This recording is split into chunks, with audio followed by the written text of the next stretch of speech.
Hello everyone, आप देख रहे हैं चैनल इग्नू इन्फो। और आज की इस वीडियो में हम डिस्कस करने वाले हैं एमकॉम के जो कोर्स के स्टूडेंट हैं इग्नू के, उनको सेमेस्टर 4 में एक प्रोजेक्ट बनाकर सबमिट करना होता है। तो इस प्रोजेक्ट की क्या गाइडलाइंस होती हैं आज हम विस्तार से इस वीडियो में डिस्कस करेंगे। अगर आप एमकॉम के फर्स्ट ईयर के स्टूडेंट हो या किसी भी सेमेस्टर के स्टूडेंट हो, तो एक रिकमेंडेशन जो इग्नू भी करता है वो ये है कि इस प्रोजेक्ट के ऊपर बनाने की तैयारी आप सेमेस्टर 3 से ही शुरू कर दो, ताकि सेमेस्टर 4 ख़त्म होने तक टाइम पर आपका ये प्रोजेक्ट का इवैल्यूएशन हो जाए और टाइम पर आपकी डिग्री कंप्लीट हो जाए। तो एमकॉम प्रोजेक्ट की बात करते हैं दोस्तों। एमकॉम प्रोजेक्ट में पहले आपको सिनॉप्सिस सबमिट करना होता है और जब वो अप्रूव हो जाता है तो फिर फाइनल जो प्रोजेक्ट होता है वो आपको सबमिट करना होता है। अगर सबमिशन की बात करें तो जो सिनॉप्सिस होती है वो आपके रीजनल सेंटर में सबमिट होती है। अब इसे आप बाय पोस्ट सबमिट कर सकते हो या फिजिकली वहां जाकर भी सबमिट कर सकते हो। और जो एमकॉम ऑनलाइन मोड प्रोग्राम के स्टूडेंट हैं उसे एलएमएस पोर्टल पर ये जो सिनॉप्सिस होती है ये सबमिट करनी होती है। इसकी जो फीस होती है प्रोजेक्ट की, वो जो एग्जामिनेशन फॉर्म निकलता है उसके साथ इसकी जो फीस है वो पे करनी होती है। जो आपका फाइनल प्रोजेक्ट होता है, यानी कि जो सिनॉप्सिस सबमिट करने के बाद उसका जो अप्रूवल आपको मिल जाता है, उसके बाद जो फाइनल प्रोजेक्ट होता है ओडीएल मोड स्टूडेंट को वो मैदान गढ़ी में भेजना होता है। वो बाय पोस्ट या वहां जाकर कर सकते हैं। और जो ओएल मोड का स्टूडेंट है उसे भी एलएमएस पोर्टल पर सबमिट करना होता है। यानी कि तो सबसे पहले हम गाइडलाइंस की बात करते हैं। सबसे पहला काम दोस्तों आपका ये होता है कि कोई टॉपिक आपको डिसाइड करना होगा।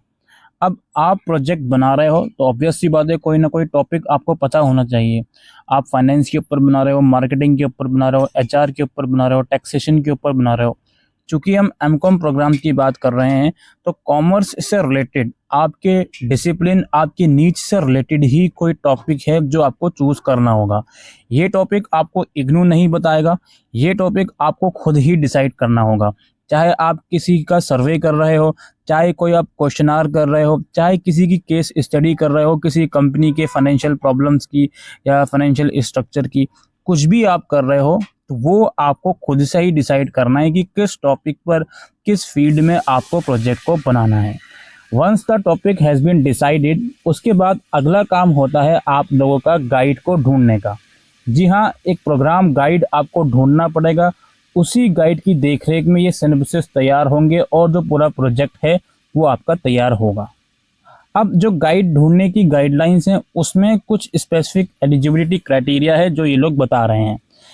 एलिजिबिलिटी क्राइटेरिया ये लोग कह रहे हैं कि या तो वो इग्नू के स्कूल ऑफ मैनेजमेंट स्टडीज़ का कोई कॉमर्स फैकल्टी का मेंबर होना चाहिए, प्रोफेसर ऑब्वियसली होनी चाहिए, या फिर इग्नू के सारे जो भी एकेडमिक काउंसलर हैं जिनके पास 5 साल तक का टीचिंग एक्सपीरियंस है स्टडी सेंटर्स में, वो होने चाहिए। इसमें ये बोलते हैं कि कॉमर्स या मैनेजमेंट की जो फैकल्टी हो उसे कम से कम 5 साल तक का पीजी के अंदर टीचिंग का एक्सपीरियंस हो और मास्टर डिग्री उसके पास हो कॉमर्स में या अलाइड डिसिप्लिन में।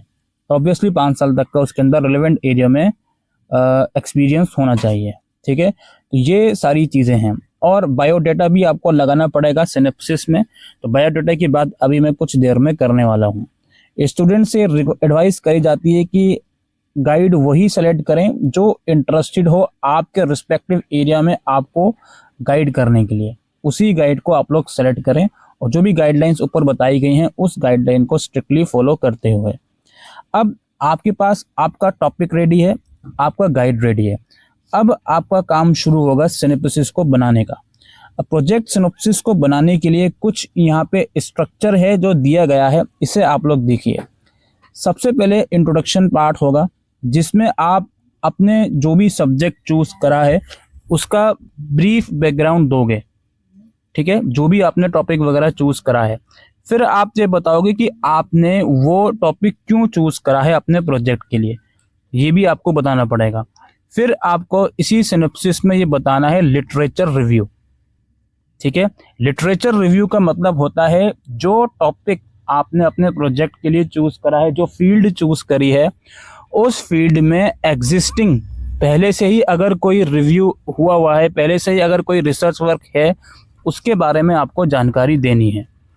फिर इस सिनॉप्सिस के अंदर ऑब्जेक्टिव आपको लिखना है कि आपका इस प्रोजेक्ट को बनाने का ऑब्जेक्टिव क्या है, या इस प्रोजेक्ट को बनाने के बाद आपको क्या क्या चीज़ें सीखने को मिलेंगी, ये आपको बताना है। The objective need to be expressed in neutral manner without any implicit assumption about the finding of the research। ठीक है, अपना जो भी है बायस्ड वे में नहीं बनाना ऑब्जेक्टिव, जो भी न्यूट्रल तरीका होता है कि हाँ जी ये रिसर्च करने से, इस टॉपिक के ऊपर ये रिसर्च करने से मुझे ये फ़ायदा मिलने वाला है, इन जनरल भी इन स्पेसिफिक भी, ये सब चीज़ें आपको बतानी है सिनॉप्सिस में। एक थोड़ा सा परफॉर्मा दिया हुआ है, इसे आप लोग पढ़ सकते हो। फिर उसके बाद है रिसर्च मेथोडोलॉजी। अब रिसर्च मेथोडोलॉजी का मतलब है कि आपने इस टॉपिक को बनाने के लिए क्या क्या चीज़ें सर्च करी हैं, कहाँ कहाँ से सर्च करी हैं और किस किस तरह से सर्च करी हैं, और क्या क्या टूल्स आपने लगाए हैं इन चीज़ों को सर्च करने के लिए, डेटा आपने कहाँ कहाँ से कलेक्ट करा है, वो सब चीज़ें रिसर्च मेथोडोलॉजी के अंदर आएंगी। Tools and techniques to be use for data collection, details of the tool question are to be use and its relevance with the objective of the project. यानी कि जो आपका प्रोजेक्ट का ऑब्जेक्टिव है उसको कंपेयर करते हुए ये भी आपको बताना है कि उस ऑब्जेक्टिव के लिए बेस्ट सुइटेबल जो टेक्निक है, बेस्ट सुइटेबल जो टूल है जो आपने यूज़ करा है, वो उसके लिए ऑब्जेक्टिव के लिए बेस्ट सुइटेबल है या नहीं, ये आपको रिसर्च मेथोडोलॉजी के अंदर बताना पड़ेगा।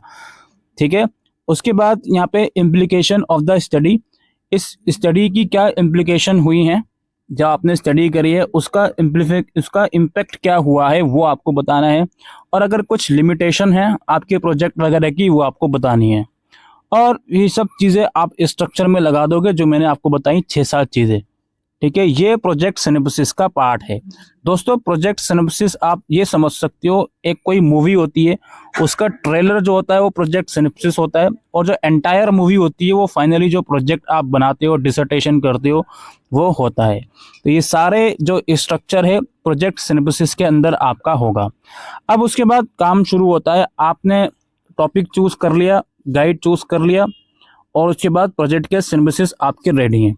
अब उसके बाद आप उसको सबमिट करने के लिए जाओगे, प्रोजेक्ट सिनॉप्सिस को सबमिट करोगे। सबमिट करने के लिए सबसे पहला काम आपका होता है जो एनेक्जर 1 है उसको भरना और उसे साइन करवाना। एनेक्जर 1 इसी पीडीएफ में नीचे आप जब स्क्रॉल करोगे तो यहाँ पे आपको मिल जाएगा, ये एनेक्जर 1 है, ये सिनॉप्सिस का प्रोफॉर्मा है जो सबसे पहले पेज पर लगता है। ठीक है, इसमें क्या क्या चीज़ें भरनी है आपको लिखा हुआ है, enrolment number, study centre, regional centre और प्रोजेक्ट प्रपोजल नंबर, ये आपको नहीं लिखना, ये रीजनल सेंटर द्वारा असाइन करा जाएगा। ठीक है, ये आपको नहीं लिखना। और बाकी आपका नाम, आपका एड्रेस लिखोगे, ईमेल एड्रेस, क्या टॉपिक है आपका वो लिखोगे, और आपका गाइड का नाम और उनका एड्रेस आप यहाँ पे लिखोगे। ठीक है, और भी बाकी चीज़ें हैं। और ये वाला जो पार्ट है इस पेज का ये आपको नहीं भरना, ये रीजनल सेंटर द्वारा भर के भेजा जाएगा। ऊपर हम वापसी आते हैं तो आपका जो सिनॉप्सिस का फर्स्ट पेज है उसे भरने की गाइडलाइंस भी इसमें बताई गई हैं। जैसे हम सबमिशन वाले स्टेप में थे, एक बार मैं आपको लिए चलता हूँ, हम यहाँ पे सबमिशन वाले स्टेप में थे। ठीक है, ये बताया उन्होंने फर्स्ट पेज में आपको एनेक्जर 1 का प्रोफॉर्मा लगाना है, और नीचे ये एनेक्जर 1 को भरने की जो गाइडलाइंस है ये भी बताई गई हैं। ठीक है, कहाँ कहाँ पर क्या क्या चीज़ें लिखनी है। इस एनेक्जर को ड्यूली साइन करना है आपके गाइड द्वारा भी और स्टूडेंट के खुद के द्वारा भी। ठीक है, अच्छा जी, प्रोजेक्ट सिनॉप्सिस में आपने पहले ये एनेक्जर लगा दिया। दूसरे में ये लोग बोलते हैं गाइड का जो बायोडाटा है वो लगाइए।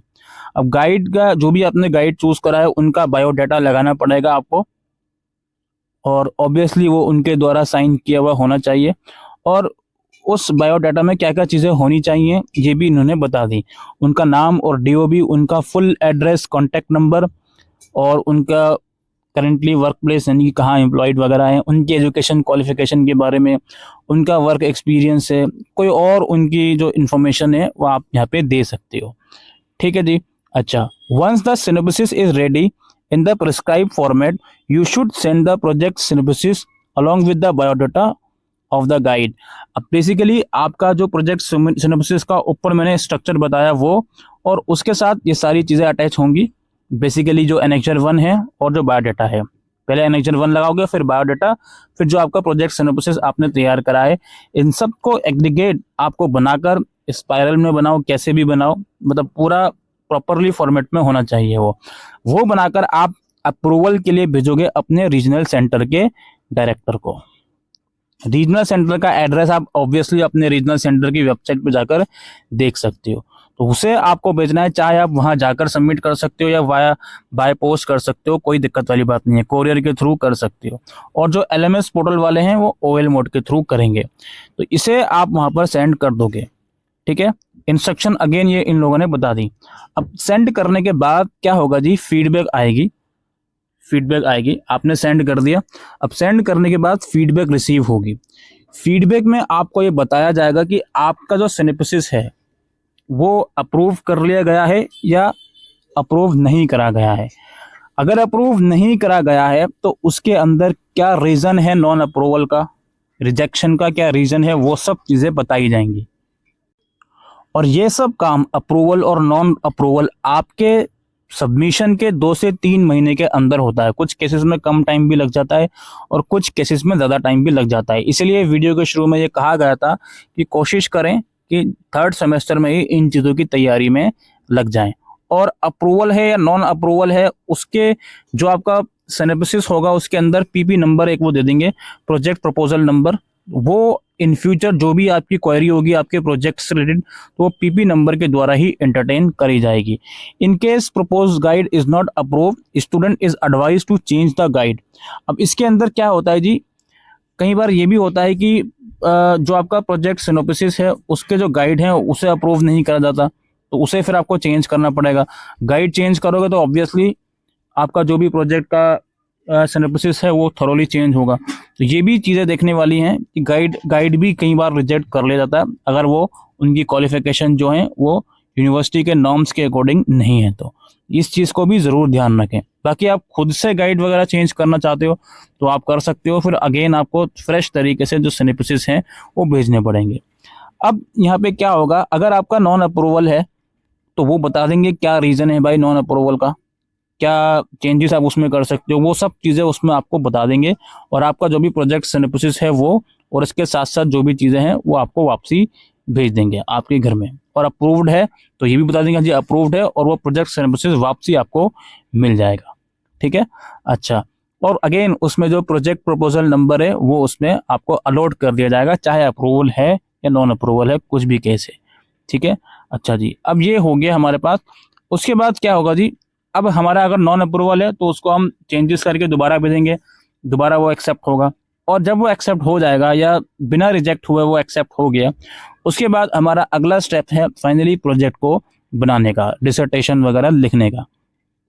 ठीक है, अब आपका प्रोजेक्ट सिनेप्सिस रेडी है, आपको ये पता है कि मुझे इस टॉपिक के ऊपर प्रोजेक्ट बनाना है और वो टॉपिक मेरा एक्सेप्ट भी हो गया।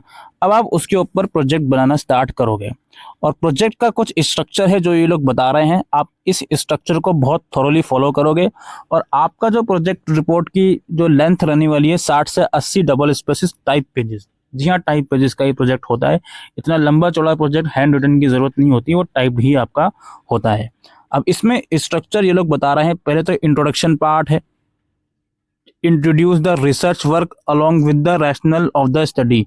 जो भी आपका टॉपिक है उसको आप इंट्रोड्यूस करोगे और उसको बताओगे भाई क्यों आप उसको कर रहे हो, ये सब चीज़ें आप उसको बताओगे।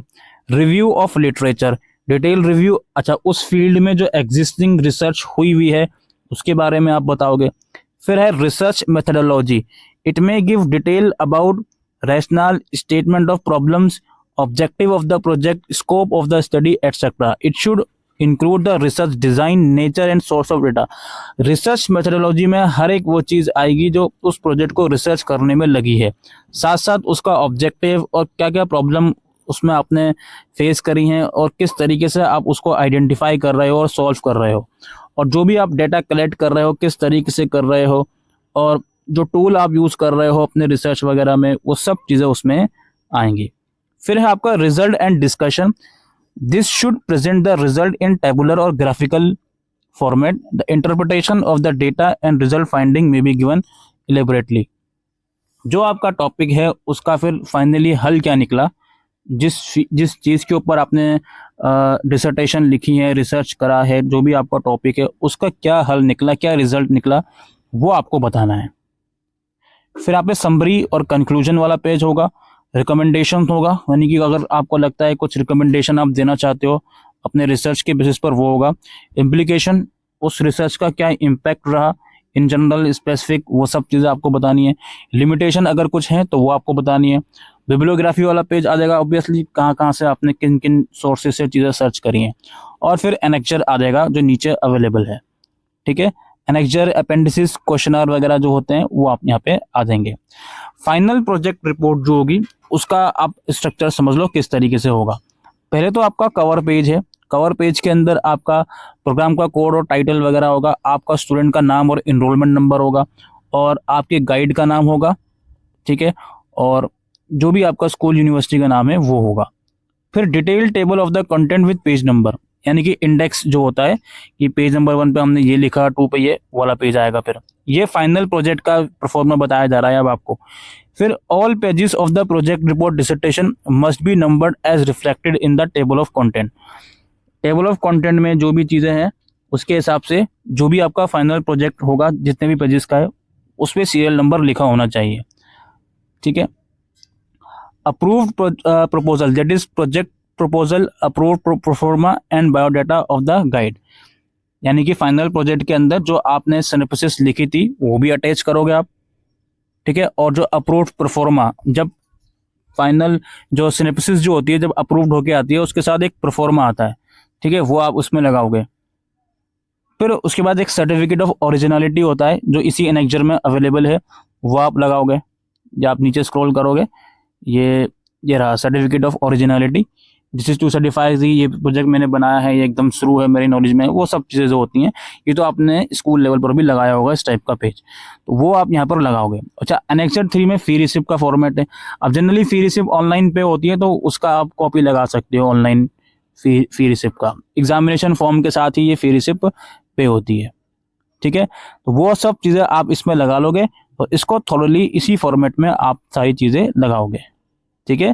पहले कवर पेज आ गया, इंडेक्स आ गया, फिर जो फाइनल डिसर्टेशन है आपका वो आ गया, जो सिनॉप्सिस अप्रूव्ड हुई है वो आ गया, सर्टिफिकेट आ गया, ये सब चीज़ें आप इसमें लगाओगे।